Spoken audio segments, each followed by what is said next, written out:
आखिर कहाँ चली गई सारी वानर जाति और हनुमान।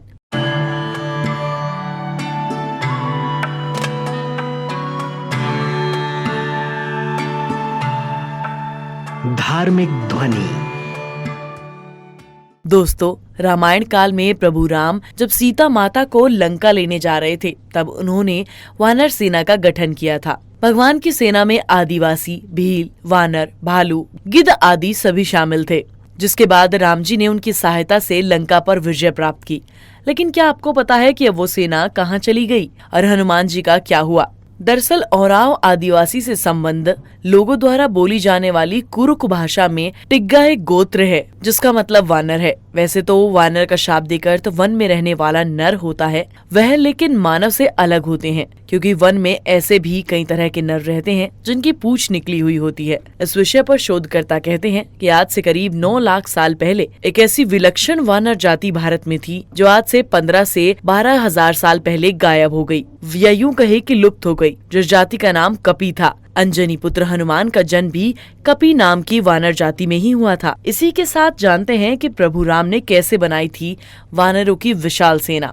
हनुमान जी के लंका से लौटने के बाद उन्होंने इस बात की सूचना प्रभु राम को दी थी। तब श्री राम ने बजरंगबली और सुग्रीव की सहायता से वानर सेना का गठन किया और लंका की ओर चल पड़े। बता दें, तमिलनाडु की एक लंबी तट रेखा है जो लगभग 1000 किलोमीटर तक फैली हुई है, जिसके करीब में कोडीकराई नामक एक जगह है जहां भगवान राम की सेना ने पड़ाव डाला था। मर्यादा पुरुषोत्तम ने अपनी सेना को इसी जगह पर इकट्ठा करके बातचीत की। फिर इसी वानर सेना ने रामेश्वरम की तरफ प्रस्थान किया। क्योंकि पिछली पुरानी से समुद्र पार होना कठिन था, राम जी ने रामेश्वरम के आगे समुद्र में वह जगह ढूंढ निकाली जहां से आसानी से लंका पहुंचा जा सकता था। जिसके बाद भगवान विश्वकर्मा के पुत्र नल और नीर की सहायता से वानरों ने पुल बनाना आरंभ किया।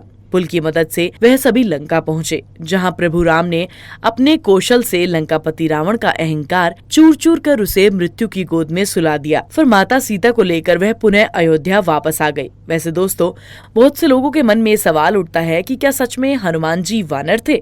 वाल्मीकि द्वारा रचित रामायण में लिखे हनुमान जी और उनके बांधव सुग्रीव अंगदादी के नाम के साथ वानर, कपी, शखामृग, पल्लवगम पढ़कर उनके बंदर प्रजाति होने का उदाहरण देते हैं। बता दें, हनुमान जी की मां का नाम अंजना और पिता का नाम केसरी है, जो वानर जाति के थे। केसरी जी को कपिराज कहा जाता था क्योंकि वह कपि क्षेत्र के राजा थे। इतना तो आप समझ ही गए होंगे कि अगर वायुपुत्र मारुति जब मानव नहीं थे तो वह मानवों की किसी भी जाति से संबंध नहीं रखते थे। मान्यता है कि आज के समय में उनकी जाति के लोग विलुप्त हो चुके हैं। कहाँ तक फैला था वानर साम्राज्य? भारत में वानरों के राज्य की राजधानी किष्किंधा थी। सुग्रीव और बाली इस राज्य के राजा थे। यहाँ पंपा सरोवर नाम की एक जगह है जिसका रामायण में उल्लेख मिलता है। पंपा सरोवर यानी पंपासर होस्टपेट तालुका मैसूर की एक पौराणिक जगह है। हम्पी के करीब बसे हुए गांव अनिगुंदी को रामायण काल को ही किष्किंधा माना जाता है। अनुगुंदी जाते समय कुछ ही दूरी पर पश्चिम दिशा में पंपो सरोवर स्थित है।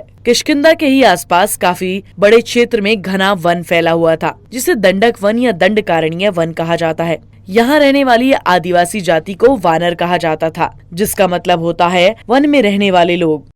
रामायण में किष्किंधा के करीब जिस ऋषिमुख पर्वत की बात बताई जाती है, वह आज भी उसी नाम से तुंगभद्रा नदी के तट पर स्थित है। यहीं पर बजरंगबली के गुरु मतंग ऋषि का आश्रम भी था। वर्तमान में कहाँ है वानर? बता दें, आज से 9 लाख साल पहले मनुष्य की एक ऐसी जाति थी जो मुख और पूंछ से वानर की तरह दिखती थी, लेकिन उस जाति की बुद्धिमत्ता और शक्ति मनुष्य से कहीं ज्यादा थी। अब वह जाति अपने देश में तो विनष्ट हो गई है, लेकिन बाली द्वीप में अभी भी पुंजधारी जंगली मानवों का अस्तित्व है, जिनकी पूंछ 6 इंच के करीब लंबी है। पुरातत्ववेता अनुसंधायक यह स्वीकार करता है कि पौराणिक काल में बहुत से प्राणियों की नस्ल हमेशा के लिए खत्म हो चुकी है। तो दोस्तों, ऐसे ही इतिहास के बारे में जानने के लिए हमारे चैनल को सब्सक्राइब करें। यदि आपका कोई प्रश्न है तो नीचे कमेंट बॉक्स में जरूर पूछें।